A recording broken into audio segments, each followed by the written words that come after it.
It's a reading from the Srimad Bhagavatam, Canto 7, Chapter 15, Text 34. Instructions for civilized human beings. That's the chapter title. Evam abhyasyata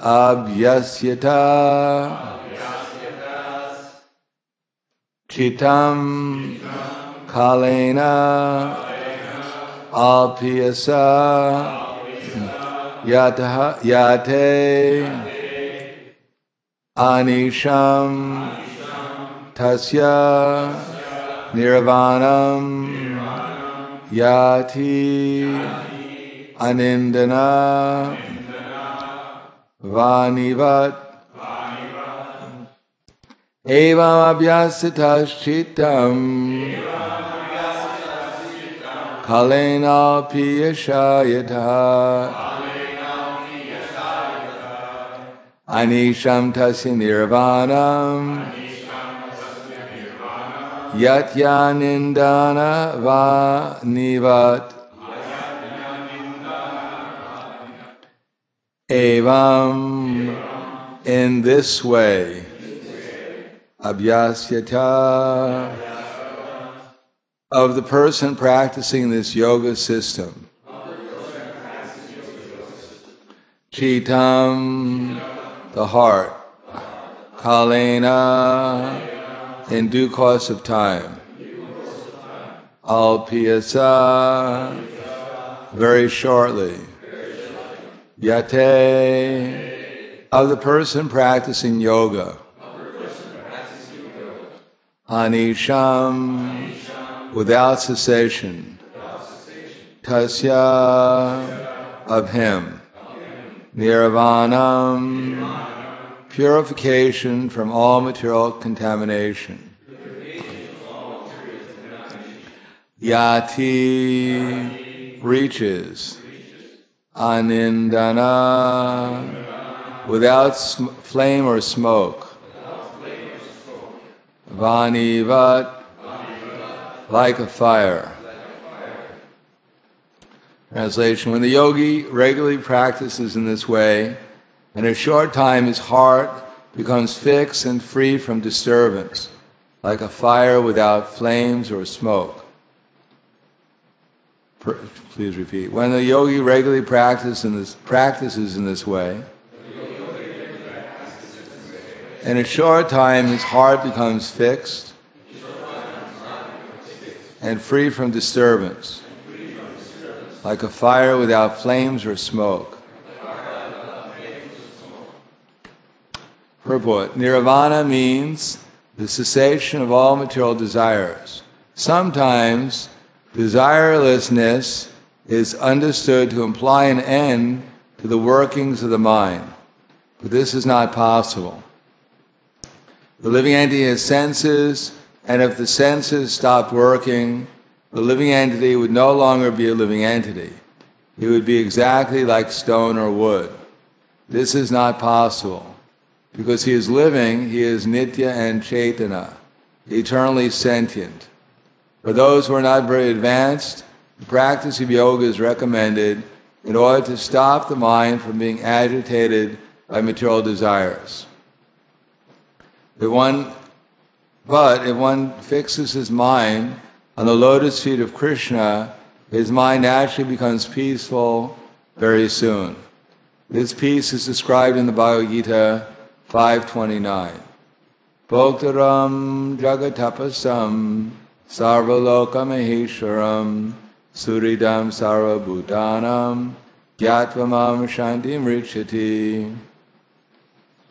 If one can understand Krishna as the supreme enjoyer, the supreme proprietor of everything, and the supreme friend of everyone, one is established in peace and is freed from material agitation.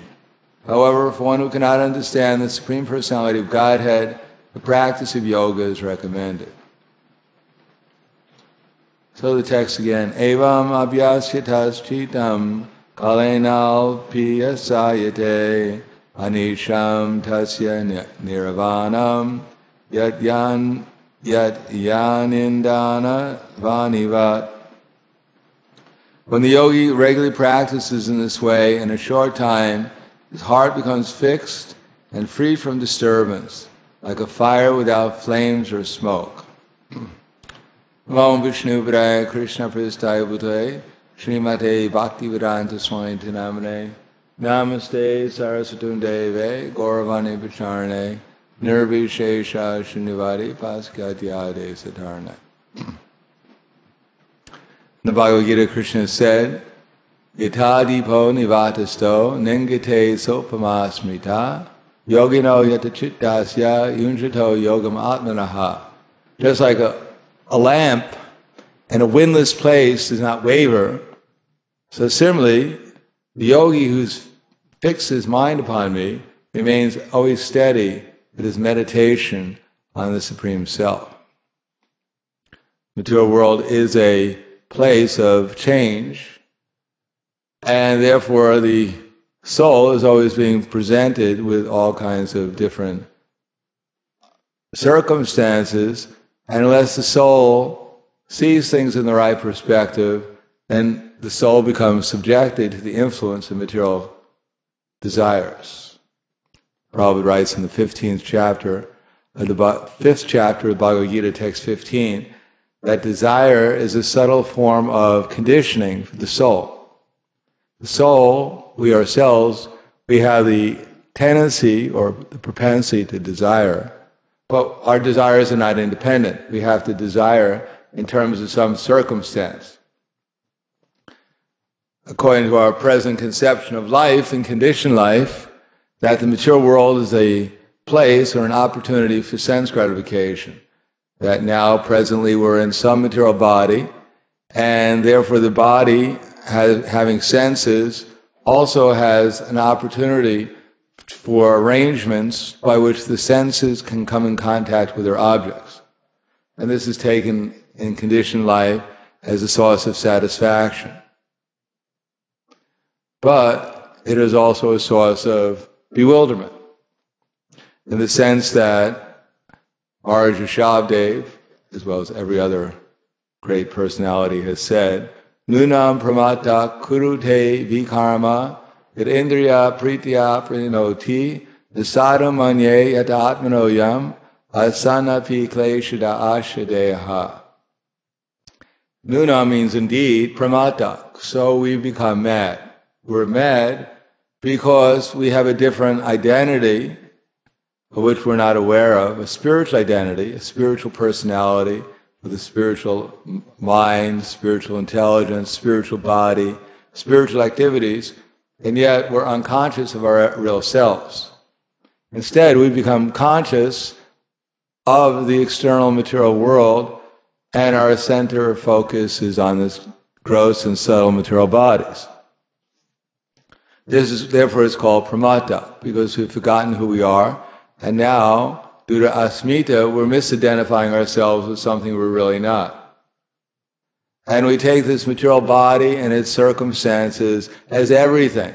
That everything, our happiness, our distress, our future, everything centers around the body. Of course, everyone knows the body's going to die, therefore there's not much future. But it's called illusion. Out of illusion, we try to forget the fact that the body is going to die, and therefore we try to make the best of our circumstances, or we think is the best of our circumstances. So this is called pramata. It's certainly madness, because to work hard for a future that doesn't exist is certainly madness. Kurute vikarma. And not only the soul being bewildered into misidentifying itself with a gross and subtle body, not only does not work for its self-interest, it works against its self-interest. It's called vikarma. Instead of working to get out of the entanglement of material existence, its very activities further sink it into more and more identification with their gross and subtle material body. The laws of nature practically are not understood. The fact, Krishna said, that whatever state of consciousness we develop, Then at the time of leaving this body, we get our next body. People do not even, first of all, they don't appreciate the fact that they're different from their body. And next, that they're developing their next body, just as we've gotten this body according to what we've done in the past, or maybe we've gotten the human form of life as a gift from the material energy, special compensation after traveling through the other 8 million species of life. Somehow or another, we've gotten the good fortune to get a human body, but our next body will not depend upon our own whims. It depends upon the consciousness that we develop. Although the soul is pure, but due to association with the material modes of nature, it sometimes appears to be good, sometimes bad, and sometimes a combination. So according to our association in this lifetime, then we'll develop our next body, either spiritual or material. Therefore it's called vikarma, especially in modern society where people are glorifying sinful activity. People are not embarrassed the fact that they're killing animals. What to speak of intoxication? Texas must have the most advertisements for intoxication in the world. As I mentioned, you can see a sign when you come into Dallas that says, well, first of all, you see all these advertisements for all these alcohol, and then another sign that says, drive, drink, and go to jail.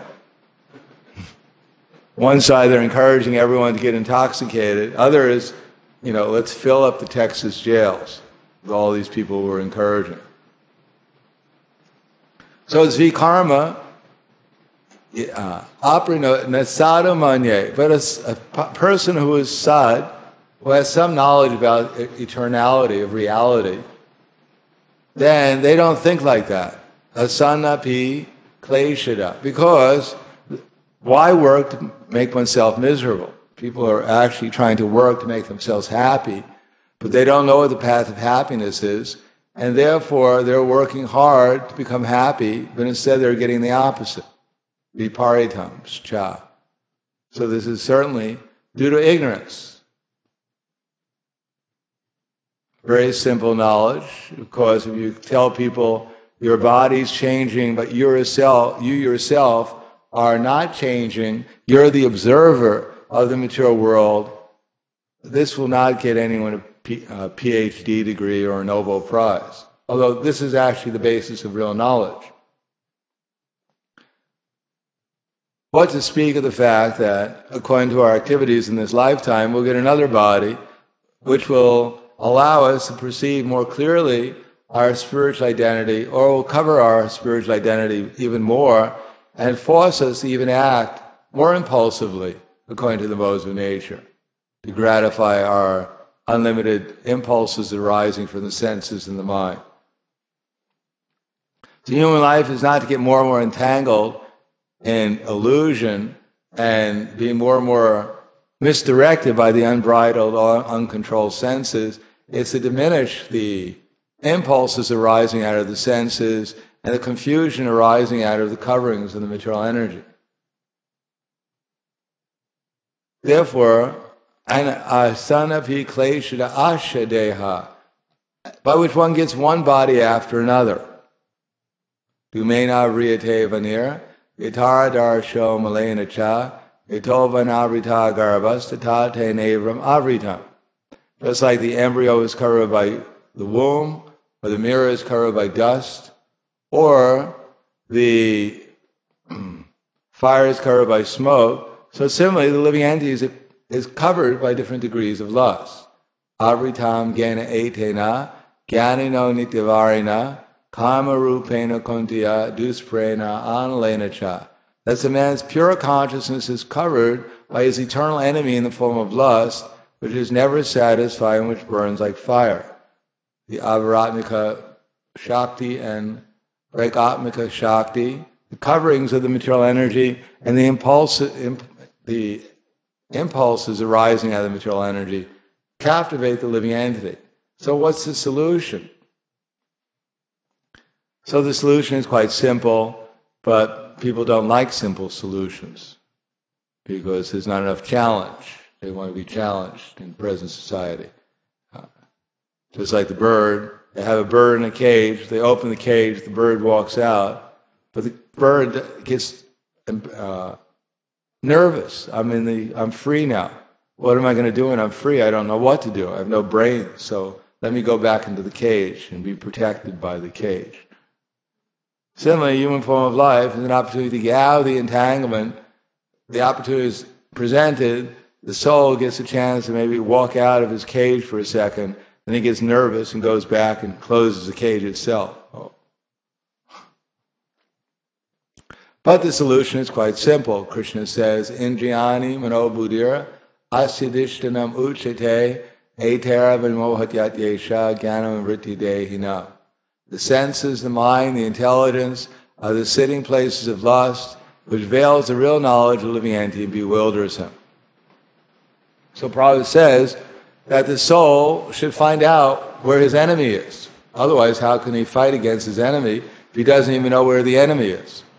So the enemy, lust, has captured different strategic places in the body, beginning with that the soul is constantly hearing the glories of sense gratification. This association or modern society exists simply due to glorification, how wonderful it is to make money and spend it, how many wonderful things you can spend your money for, and how happy you'll be with a big house and all kinds of electronic appliances, and you won't even have to think anymore. You won't have any brains left. You just surrender to technological society, and they just gratify your senses. You hook up into the machine, and one sense after another is gratified. So this is the dream of modern society, and people are actually buying into it. Let me work, get so-called money, a piece of paper they give me. I work, they give me a piece of paper. They print up as many pieces of paper as they want. There's no limit to how many pieces of paper they print up. And they just give me a piece of paper for my work, and I'm happy. Oh, they're so kind. They're giving me a piece of paper. Never mind, today the piece of paper is worth so-called $100 of value. You can buy something. Tomorrow it can only buy $50 worth of things. And the next day, $25. I'm working, and they just have a printing press. Very easy for them to make money. They just print it up. Very hard for me to make money. I have to work hard for it. But I'm so happy that they're giving me a piece of paper. And I think I can buy so many things with it, because there's always something new coming out, although it's the same thing. This time they put a red wrapper on instead of a blue one, so it's 2008 instead of 2007. It's said that Americans, after 6 months, 99% of what they buy, they throw out. So that way they keep the economy going. Of course, they are chewing up the earth, but that's all right, because the earth is not so important. When the earth runs out, we'll take all the garbage and make another planet out of it.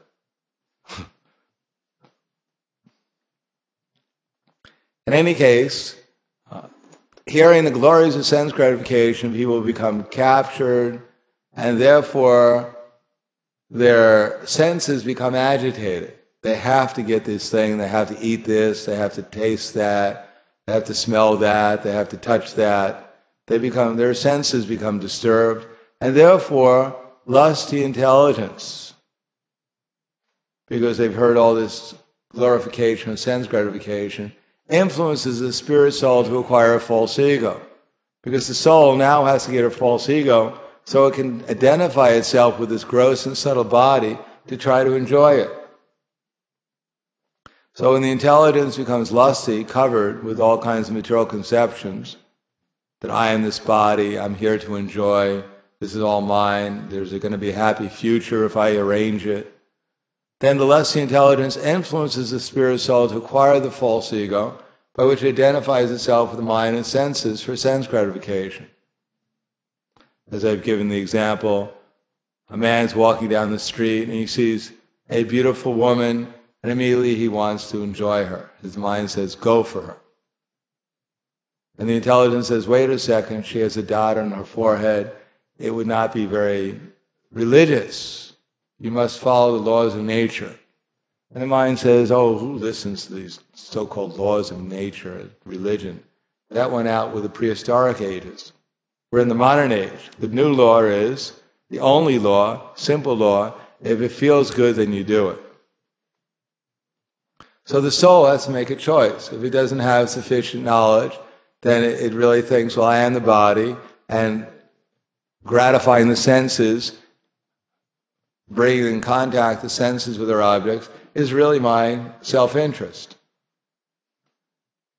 The more consistently, the more thoroughly, the more intensely I gratify my senses, and the more I'm happy. So, with such an idea, the soul tells the intelligence, don't give me all this religious philosophy. Just think of a plan how to meet her. So the intelligence says, all right, I'll give you a plan. Write her a letter and tell her she's the most beautiful thing you've seen in the last 2 weeks. That you're madly in love with her. She reminds you of, some goddess of fortune or something. And that she should meet you in such and such place at such and such time, and you'll give her the sun and the moon, and if she's nice to you, you'll throw in a few stars also. But don't sign the letter, because apparently the man standing next to her is her husband, and he appears to be twice as big as you are. So in this way, the intelligence is utilized for making plans for sense gratification. Or, if the intelligence is more spiritualized, then it can be utilized to restrain the senses from their objects and fix the consciousness upon Krishna. Instead of thinking of enjoying the senses, one can think that actually everything here belongs to Krishna, everything is meant for Krishna's service, therefore I should go up to that lady and try and sell her a Krishna book. So that's called spiritual intelligence. And maybe her husband also, give him volume 2. So that's proper use of intelligence.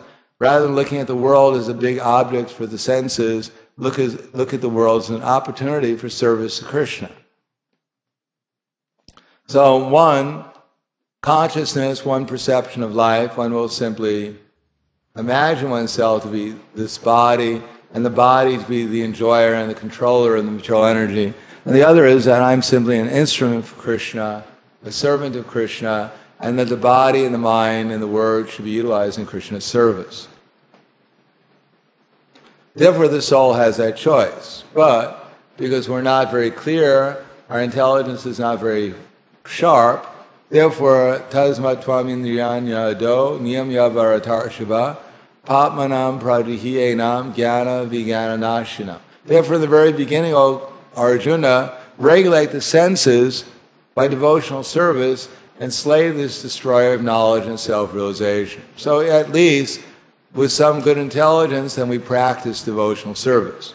Although the senses may be agitated, the mind may be confused, the intelligence may not be so sharp, but if we have some theoretical idea that actually I am a spiritual soul, and that it is in my interest not to follow the dictation of the senses and mind, instead to utilize the senses and mind in Krishna's service.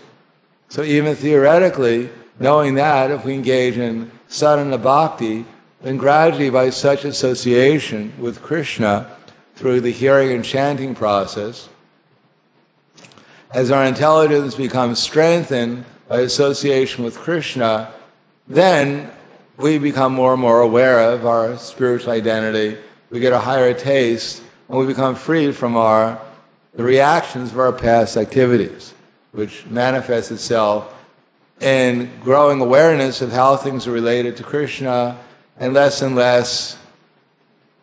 demands from the material senses, less and less confusion from the confused mind and the bewildered intelligence.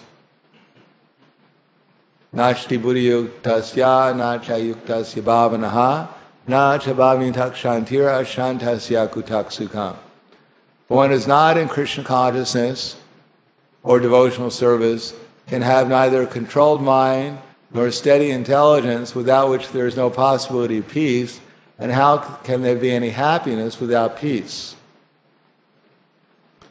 In other words, unless we know that the goal is Krishna, and I'm supposed to become Krishna conscious, what hope is there for peace? That I'm going to work hard throughout my whole life, grow old and die, and try and squeeze a few good seconds out of this material world. Not a very exciting future. That I'm going to work hard, and then when I get old, I'll retire, and I can spend the rest, whatever money I've saved up on my medical bills. How wonderful. Then I could really make progress, because then they can replace my hips with plastic ones, and a heart with a plastic one, and my brain with a plastic one. Then I can get the real scientific fruit of all my work. I can buy a plastic heart on eBay, get one cheap. Go along with my plastic emotions that I've developed. No, without knowing that there's a goal, an eternal goal, by which I can become ever more enlightened and how to become ever more and more happy in relationship to everyone, then it's not very exciting to think I'm simply going to work hard. At the end, it's all zero, if I'm lucky.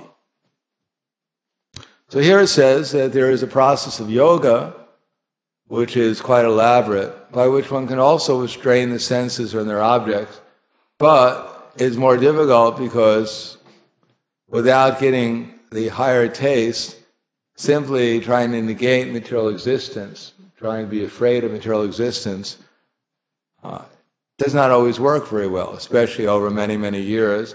The tendency is to forget exactly how miserable material life was, and therefore to think it wasn't so bad. There were some good times too, and therefore start to think about the good times. That even after practicing for 60,000 years, Vishwamrita Muni, so expert at the yoga system, he could actually practice for 60,000 years, simply by hearing the ankle bells of one apsara, became bewildered.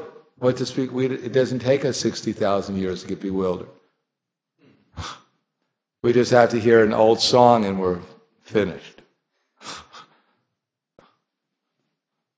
Therefore, in Kali Yuga especially, without getting the opportunity to focus the mind upon Krishna, especially by hearing about Krishna, trying to understand Him, trying to remember Him, trying to serve Him, without getting that opportunity to apply ourselves as the best we can, and therefore Krishna reciprocating and giving us a higher taste, then practically it's impossible to make any substantial progress in any other system.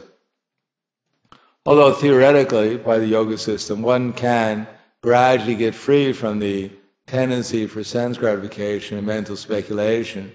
But even in previous ages, it was seen to be a failure. What to speak of Kali Yuga, where we walk outside, we're being bombarded by so much advertisement, so many people who are also bewildered by bad association. The whole currents of society is meant to drag people down to the lowest common denominator, to less than an animal. It's all an attempt to figure out scientifically how to get people as bewildered as possible, so that whatever intelligence they do have is taken away as quickly as possible. So people are just reduced to working hard for sense gratification. And if they have any religious feeling, it's only to pray to God for more sense gratification. On the other hand, the process is so simple to hear about Krishna, that anyone who applies it sincerely, even for some period of time, especially the chanting of Hare Krishna, the worshipping of the deities, hearing Srimad Bhagavatam, Bhagavad-gita, serving the devotees, and trying to make the atmosphere spiritual, we become convinced that there is another life, there is another existence, that we don't have to misuse this human form of life simply uselessly. pursuing the goals that people have created. Yan andaya tandero pigiyamanas tepisha tandra urudami bara. Blind people, they're just misleading other blind people, and the result is that society is being misled. They don't realize the amount of happiness can be had just by associating with Krishna. If it's true that there's a spiritual world, Krishna, just by being there and associating with everyone, has captivated unlimited living entities there.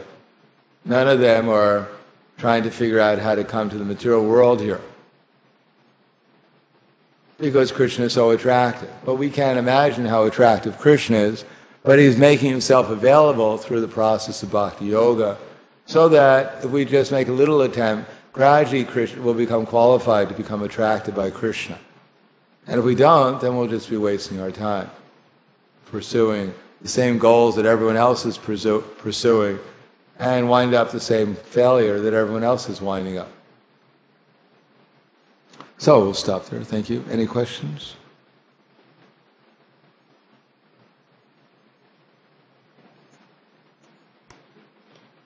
Yes. Can the intelligence be regulated and purified by devotional service, or is it that once the intelligence is regulated and purified, then one performs devotional service? Well, by devotional service begins with hearing about Krishna. That means that the intelligence becomes automatically purified.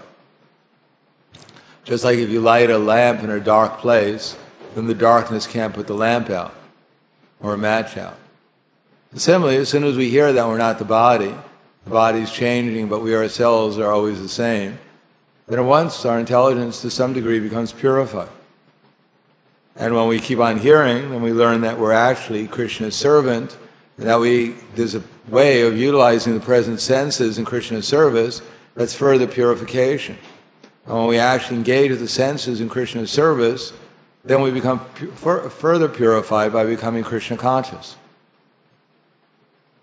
Up to the point when we develop Krishna prema, when we become completely purified, or at least purified enough so that we're not distracted by the material energy anymore, the state of nitya. Then we can concentrate fully on our devotional service to Krishna and develop our spiritual consciousness to the fullest extent. So from the very beginning there's some purification. Just as soon as we hear from Krishna, then the purification begins.